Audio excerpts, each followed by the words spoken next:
네, 빌립보서 2장 5절 말씀으로 또 11절까지 있는 말씀으로 이렇게 찬양을 불러주셨는데, 너희 안에 이 마음을 품으라 곧 그리스도 예수의 마음이니.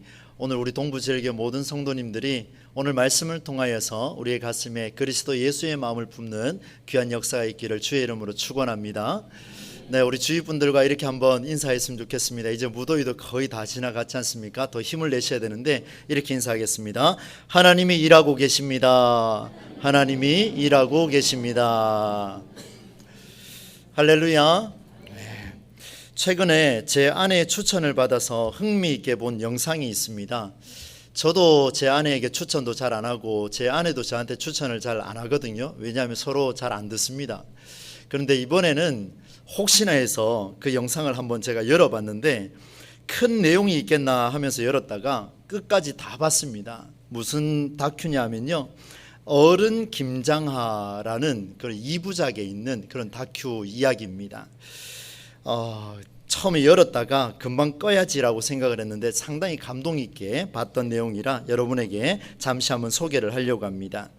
경남 진주에서 50여 년 동안 한약방을 운영한 바로 김장하 씨는 30대 초반에 이 한약방을 열었습니다.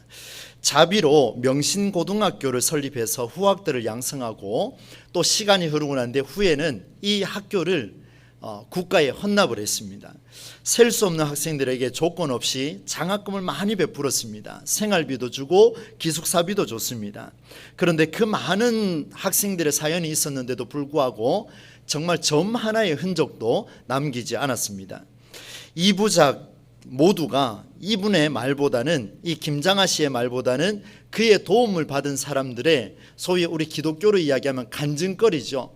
그런 사람들의 이야기가 풍성해져서 두 편에 걸쳐서 이야기가 구성되어 있었고, 중간중간마다 이 기자가 이 김장하 씨에게 인터뷰를 시도했는데 이런 질문을 했습니다. 얼마의 돈으로 몇 명의 학생들에게 그렇게 많은 장학금을 베풀었습니까? 얼마나 많은 학생이 그 장학 혜택을 누렸습니까? 라는 질문에는 침묵하고 있는 모습을 봤습니다.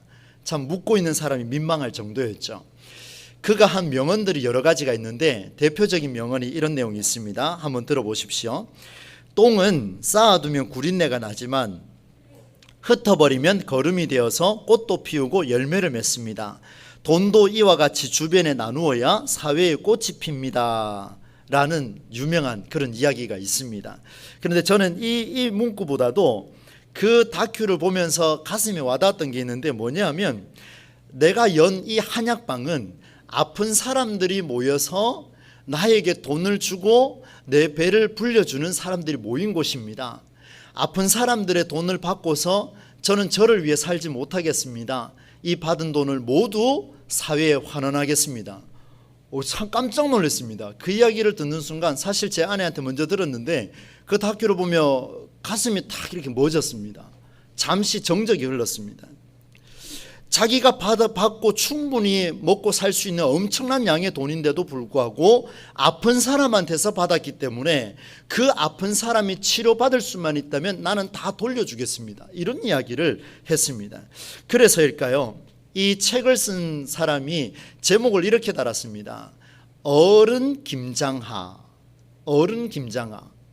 상당히 의미가 있습니다. 여러분, 세월이 흘러서 사용하는 어른이 아니라 이 사람은 진짜 어른이구나, 진짜 어른이기 때문에 어른이라고 하는 수식어를 달고 있구나 라는 그런 생각을 한번 해봤습니다. 무슨 말입니까? 똑같은 어른이 있습니다. 그런데 이쪽 어른은 나이가 되어서 인정받는 어른이 있고, 또 한편의 어른은 시간이 흘러서 많은 사람들이 존경하지 않을 수 없는, 그야말로 진짜 어른이기 때문에 그렇다라고 평가를 했죠. 두 개는 같은 단어입니다. 그런데 의미는 너무나 다르게 해석이 됐습니다. 여러분, 오늘 성경에 나오는 이런 단어가 있습니다. 같은 단어인데도 불구하고 실제로 다르게 해석되고 있는 그 단어, 바로 제자라는 단어입니다. 저는 이 제자라는 단어가 예수님께서는 제자를 무엇으로 설명하고 계시고 또 우리는 이 제자라는 단어를 어떻게 받아들여야 할 것인가를 한번 점검을 하면서 우리 그리스도인의 신앙의 삶을 한번 살펴보려고 합니다. 성경시대의 타락을 그냥 둘 수 없었던 예수님은 공생애를 시작하면서 선포했습니다. 회개하라, 천국이 가까이 왔느니라 엄청난 대선언을 남기셨죠. 그런 후에 여러 질병에 처한 자들을 치유하시면서 동시에 이러한 일을 함께 하고 싶어서 주변에 있는 사람들을 불러 모으기 시작을 합니다. 대표적으로 갈릴리 해변에 도착했습니다. 물고기를 잡고 있는 네 사람을 만나게 됩니다. 그의 이름이 누구냐면 베드로와 안드레와 야고보와 요한입니다. 이 네 사람을 불러 모았습니다. 그리고 난 뒤에 이렇게 말씀하셨죠. 오늘 내가 너희를 물고기 낚는 어부가 아니라 사람을 낚는 어부로 내가 삼겠다. 그리고 얼마 지나지 않아 세관 앞에 가서 레위 마태를 만나는데 그에게는 이렇게 이야기합니다. 나를 따르라. 내가 너를 물고기가 아닌 사람을 낚는 어부로 삼겠다. 그리고 너는 나를 따르라. 이렇게 말씀을 하셨죠. 이것을 우리 좀 중요한 용어로 콜링이라 그렇게 부릅니다. 소명을 주셨습니다. 여러분, 새로운 시대가 열렸습니다. 예수님을 따르는 무리들은 이 4명의 제자와 함께 주변에 많은 사람들이 몰리기 시작합니다. 마치 전장에서 승리한 사람들이 환호성을 지르는 것처럼 예수님 뒤에 모여들기 시작했습니다. 그리고 예수님이 가는 곳곳마다 열병과 나병, 중풍병을 치유하시고 또 귀신을 쫓아내시면서 굉장한 일을 감당을 해내셨죠. 그리고 오늘 본문에 들어오기 바로 직전에 어떤 사건이 있었냐면 안식일에 손이 마른 자를 치료하시는 놀라운 일을 예수님께서 행하셨습니다. 그런데 여러분, 예수님께서 이렇게 주변에 많은 자가 모여 있는데도 불구하고 그 많은 자를 뒤로 하고 오늘 본문에 들어가니까 앞서 4명을 선택한 것에도 불구하고 오늘 본문에 들어가니까 어떻게 하냐면 무려 12명의 제자들을 세우기 시작합니다. 여러분, 오늘 성경의 13절을 보시면 어떤 사람을 세우냐면 또 산에 오르사 자기가 원하는 자들을 부르시니 나아온지라 이렇게 말씀하셨습니다. 여러분, 성경 기자 마가가 이렇게 기록을 했습니다. 예수님이 12명의 사람을 불러 모으시는데 보니까 예수님께서 자기가 원하는 자들을 한 사람부터 부르기 시작해서 12명을 불렀습니다. 이렇게 불렀습니다. 베드로야, 야고보야, 요하나, 안드레야, 빌리바, 바돌로메야, 마테야, 도마야, 야고보야, 다데오야, 시모나, 유다야. 이렇게 12명을 불렀습니다. 여러분, 자기가 원하는 자들을 부르는 것은 당연한 일이지요. 스승이 제자를 선택할 때에 내가 원하는 사람이 아닌데 어떻게 선택하겠습니까? 한 나라의 대통령이 바뀌어도 중간 참모진이 모조리 다 바뀌는 이런 시대에, 임기 동안에 다 바뀌어서 하고 있는 그런 시대에 예수님이라도 함께 할 수 있는 자를 찾는 것은 지극히 당연한 이야기입니다. 그래서 12명을 세웠습니다. 가룟 유다는 우리가 알고 있는 것처럼 은 30에 자기 스승을 팔아넘긴 참 못된 그런 인간으로 또 남아있는데 그 사람의 이름도 기록이 되어 있습니다. 어떻든 12제자는 당시 스승인 예수를 따르겠습니다. 예수님, 저는 예수님을 따라가겠습니다 라고 그렇게 결단한 자들이었죠. 그런데 오늘 우리가 함께 생각할 부분이 있습니다. 여러분, 지금부터 제가 전해드리는 이야기를 잘 한번 새겨보시기 바랍니다. 예수님께서 12명의 제자를 부르셨어요. 그리고 세우셨습니다. 그런데 오늘 본문의 14절에 이에 12를 세우셨으니, 그리고 16절에 이 12를 세우셨으니 라고 하고 있는 세우셨으니라는 이 단어를 우리 한글 개역개정 우리가 보는 성경으로는 제자를 부르셨고 제자를 세우셨고 이 정도 차원에서 끝이 났습니다. 그런데 좀 더 이 헬라 원어에 가까운 단어로 영어 번역본을 보니까 굉장히 신기한 것을 발견하게 됐습니다. 뭐냐 하면요, 이 세우셨으니라는 단어를 보니까 세우셨으니라는 단어는 12명의 제자들을 지칭을 하는데 그 제자들을 지칭하는 단어가 우리 흔히 다루고 있는 disciple이라고 이야기하는 제자를 이야기하지 않고 그 같은 제자인데 그 속에서 조금 더 깊이 들어가 있는 apostle이라고 이야기하는 사도라는 용어를 제자라는 단어의 영어 번역은 그대로 삽입하고 있었습니다. 굉장히 놀라운 이야기입니다. 무슨 말입니까? 같은 단어예요. 같은 어른이라는 단어였는데 한쪽은 보니까 나이가 들어서 어른이 되었고 또 한쪽은 보니까 나이가 들 뿐만 아니라 삶에 있어서 이 사람은 진짜 어른이라는 평가를 받은 것, 김장하 씨를 보는 것처럼 오늘 우리 성경에 보니까 제자라는 용어가 있는데, 한쪽은 예수님을 그냥 따라가니까, 주일 성수하면서 하나님 만나니까, 예배하니까 우리는 제자입니다라고 말하는 사람이 있는가 하면, 예수님께서 말씀하시기를 부르셨을 때 사도로 진짜 예수의 제자로 살고자 몸부림치는 사도가 있더라는 것을 말씀해 주고 있습니다. 그러면 여러분 궁금해집니다. 왜냐하면 이 어파슬이라고 이야기하는 이 세우셨으니라는 단어, 왜 예수님께서 여기서 이 단어를 사용하고 있는지를 봐야 될 텐데, 그래서 궁금했습니다. 성경을 반복해서 읽으면서 어떤 생각이 드느냐면, 그러면 예수님 도대체 무슨 상황이 벌어졌길래, 앞에서 어떤 상황이 벌어졌길래 디사이플이라고 쓰지 않고 제자라고 쓰지 않고 어파슬이라고 이야기하는 사도라는 용어로 그 12명을 선택을 하십니까? 이 질문이 생겼어요. 그리고 기도하면서 말씀을 보는데요, 참 놀라운 사실을 보게 됐습니다. 여러분, 지금 바로 앞에 있는 3장 1절부터 나오는 사건을 보셔야 돼요. 이 사건이 뭐냐면, 제가 지난번에 한번 설교했습니다마는, 당시 유대인들이 목숨처럼 여겼던 안식일을 범한 자가 나옵니다. 유대인들이 정말 자기 목숨처럼 이것만큼 내가 반드시 지키겠노라 약속했던 그 율법, 안식일을 지켜야 되는데, 안식일을 범한 사람이 등장을 하는데, 그가 누군지 아십니까? 궁금하시죠? 예수님이십니다. 유대인들에게 자기 목숨과 같은 안식일의 율법을 지켜야 하는데, 그 율법을 어긴 사람이 등장하는데 누구냐면 예수님이십니다. 누가복음에 보니까 여기에 있는 그 손이 마른 자를 예수님 치료해 주시는데, 누가복음에서는 오른손이 마른 자, 조금 더 나아가서 우리에게 알려져 있지는 않지만 나자렛 복음서에서는 이 사람의 손이 무엇을 하는 손이냐면 석공이라 그랬습니다. 돌을 깎아서 생계를 유지하는 사람이다, 그렇게 말씀을 하셨어요. 그러면 여러분 보십시오. 돌을 깎아서 석공이 됐는데, 이 석공이 하루 이틀 일이겠습니까? 손이 말라가면서 하루 굶어도 됩니다. 월요일 날, 그 다음 날 치료해 주셔도 되는데, 왜 예수님은 안식일 날 그 사람의 손을 낫게 하셨냐, 이 말입니다. 너무 이상하지 않습니까?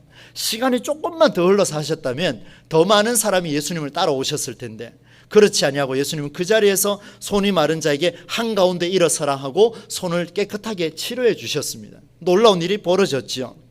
여러분, 생명을 위해서라면 예수님은 안식일조차도 두렵지 않았습니다. 그 자리에서 일을 행하시는데, 예수님이 이렇게 말씀하셨습니다. 안식일에 선한 일을 하는 것이 옳으냐, 악한 일을 하는 것이 옳으냐, 목숨을 구하는 것이 옳으냐, 죽이는 것이 옳으냐, 이렇게 물으셨어요. 여러분, 무엇이 더 중요하겠습니까?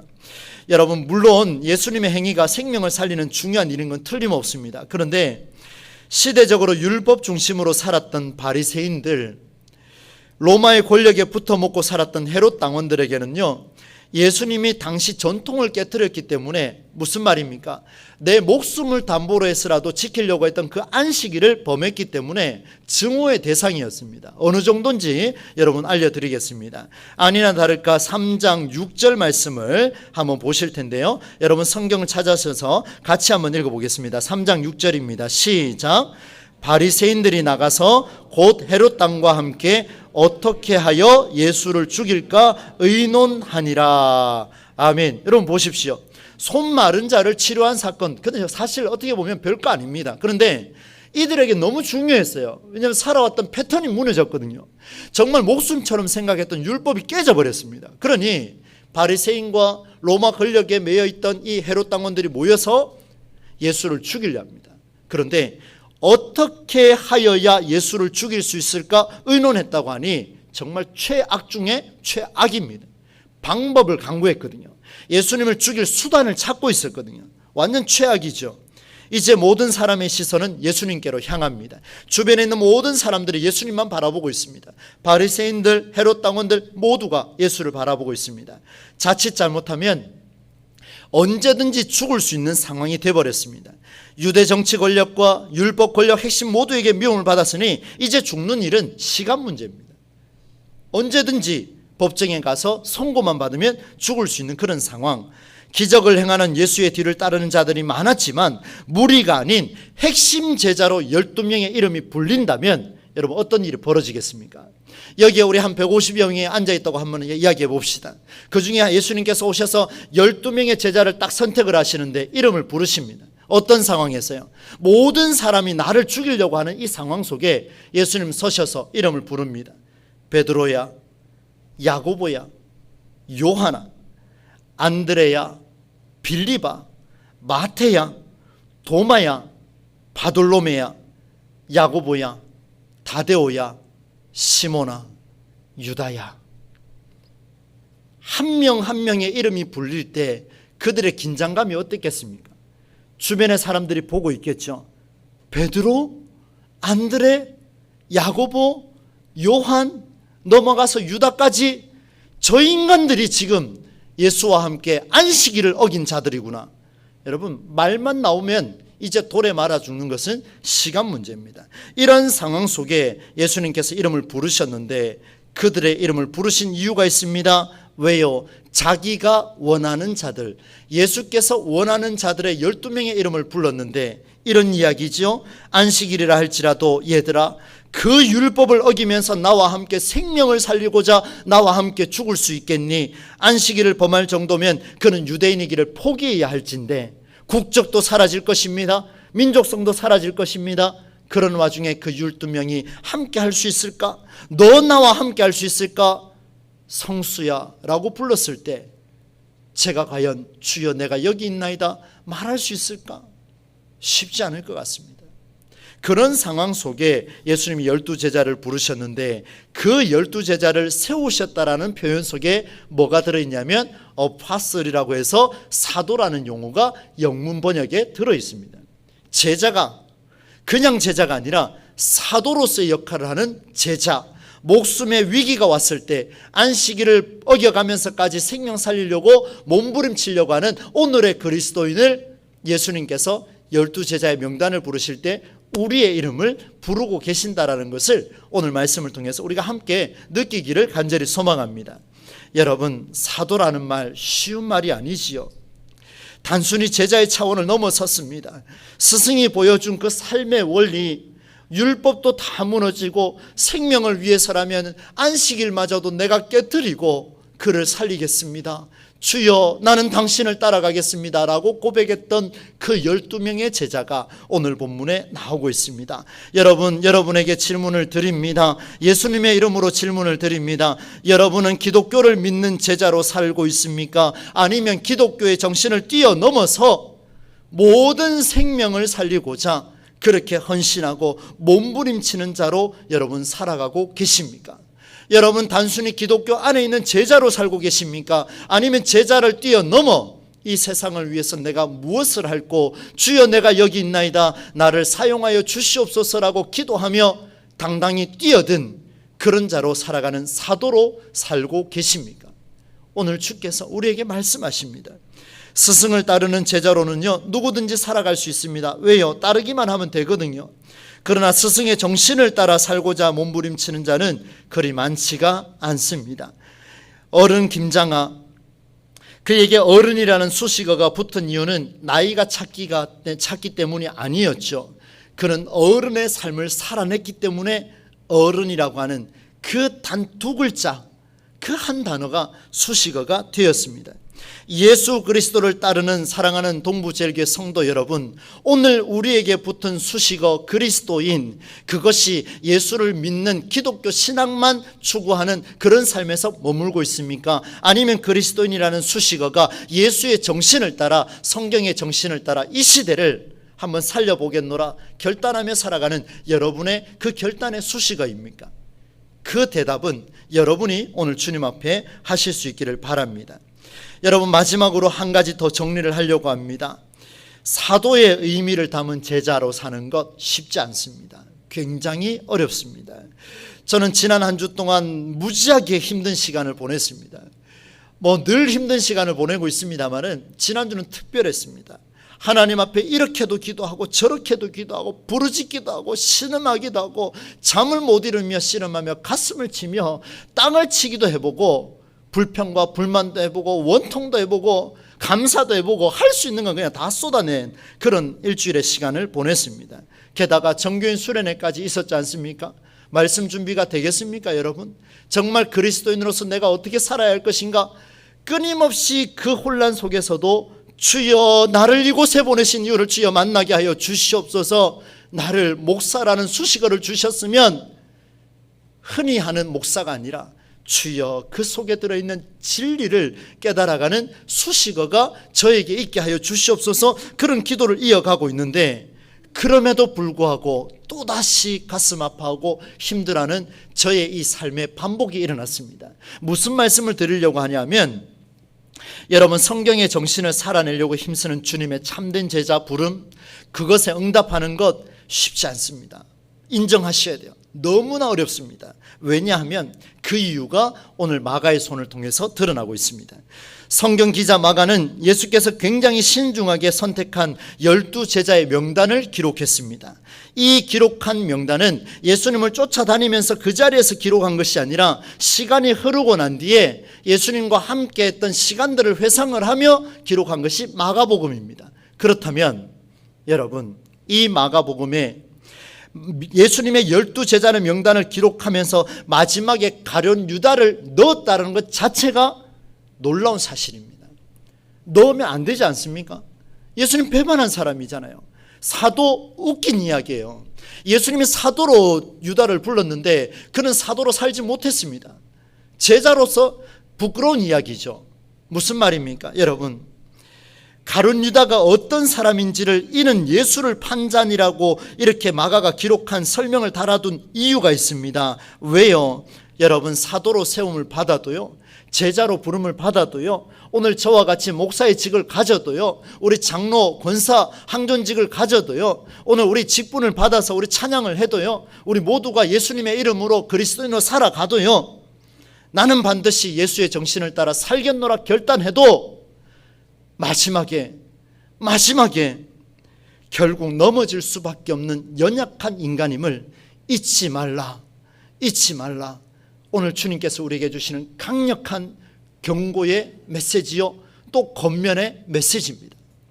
사랑하는 성도 여러분, 주님께서는 우리에게 제자도 원하시고 사도도 원하셨습니다.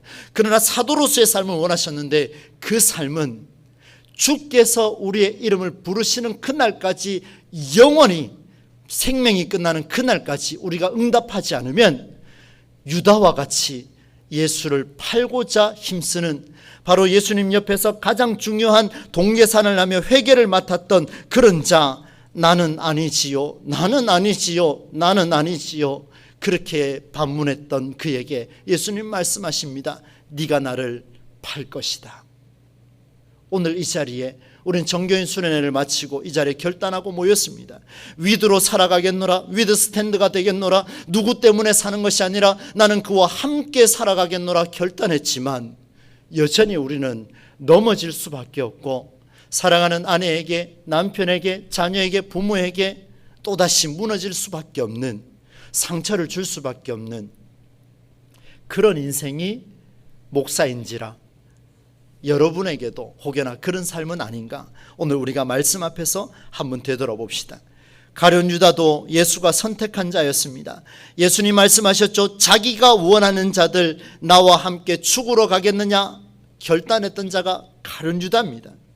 그도 예수의 삶을 따르고자 결단했지만 결정적인 순간에 세상과 타협한 자가 되어버리고 말았습니다. 하나님이 일하고 계십니다. 여러분 믿으십니까? 하나님이 일하고 계심을 믿으신다면 하나님이 일을 멈추는 그 순간까지 우리가 할 일은 사도로서 살아가는 길밖에 없습니다. 우리에게는 선택의 여지가 없습니다. 예수 믿는 신앙인으로서 참된 삶이 무엇인지 고민하지 않는 순간 우리에게는 늘 변질될 위험이 우리 속에 남아있다는 것을 기억하시고, 오늘 말씀을 통하여 다시 한번 새로운 힘을 일으켜서 도약할 수 있는 우리 모두가 되기를 간절히 소망합니다. 이제 말씀을 맺겠습니다. 오늘 우리가 기독교 신앙을 살아가는 이유가 예수님의 행위에 의해서 나타나는 기적이나 나의 만족을 성취하려는 그런 길이 되지 않기를 바랍니다. 참된 제자로의 부름, 오늘 설교 제목입니다. 제자로의 부름은 시대적인 전통과 문화와 정치 등 어떤 압력이 밀려온다 할지라도, 어떤 어려움과 상황이 밀려온다 할지라도 예수께서 보여주신 그 삶, 성경의 정신을 살아내고자 몸부림치는 자들에게는 그것이 이 세상을 비추는 빛으로 임하게 될 줄로 믿습니다. 변질되지 않아야 합니다. 끝까지 거룩한 긴장감을 유지하는 자에게서 하나님은 빛을 비추실 겁니다. 반드시 그렇게 하실 겁니다. 이것이 바로 예수께서 원하는 자들이었고 사도의 의미가 새겨진 제자의 삶입니다. 오늘 수많은 종교가 그렇듯 수많은 기독교 종파가 그렇게 살아가듯 육신의 정욕과 안목의 정욕과 이생의 자랑을 위해 살아가는 그런 신앙인이 우리가 되지 않기를, 예수께서 원하시는 그 한 사람, 그가 바로 우리가 될 수 있기를 간절히 소망합니다. 예수님 당시에는 12명의 제자가 목숨 걸고 이름이 불려서 결단했다면, 오늘 이 시대에 우리 동부제일교회를 향하신 주님의 명령, 사랑하는 누구누구야, 사랑하는 누구누구야, 너 나와 함께 이 시대를 살리고 싶지 않겠니? 사랑하는 동부제일교회여, 이름이 불릴 때에 내 마음에 제자로서 사도로서 결단이 일어나고, 주여 가룟 유다가 아니라 끝까지 주와 함께 동행하는 성도의 삶을 살아가겠노라. 오늘 말씀을 통해서 우리가 다시 한번 결단하고 힘있게 일어나는 우리 모두가 될 수 있기를 우리 주 예수님의 이름으로 간절히 축원합니다. 거룩하신 하나님 아버지, 귀한 말씀을 통하여 우리에게 은혜 더하여 주셔서 감사를 드립니다. 우리는 연약합니다. 부족합니다. 또다시 무너집니다. 하나님 아버지, 그 상황 속에서 끝까지 제자로의 부름에 응답하며 사도로서의 부름에 응답할 수 있는 우리 모두가 될 수 있도록 인도하여 주시고, 가룟 유다처럼 결정적인 순간에 세상과 타협하여 분쟁을 일으키는 자가 아니라 이제 마음을 열고 화목하며 주님 앞에 엎드려서 다시 한번 내 가정을 위하여, 교회를 위하여, 이 지역과 사회와 대구도성과 민족을 위하여 살아내겠노라 결단할 수 있는 우리 모두가 될 수 있도록 주께서 인도하여 주옵소서. 이끌어 주실 줄 믿사오며 예수님의 이름으로 축복하며 기도하옵나이다. 아멘. 다 함께 찬송가 435장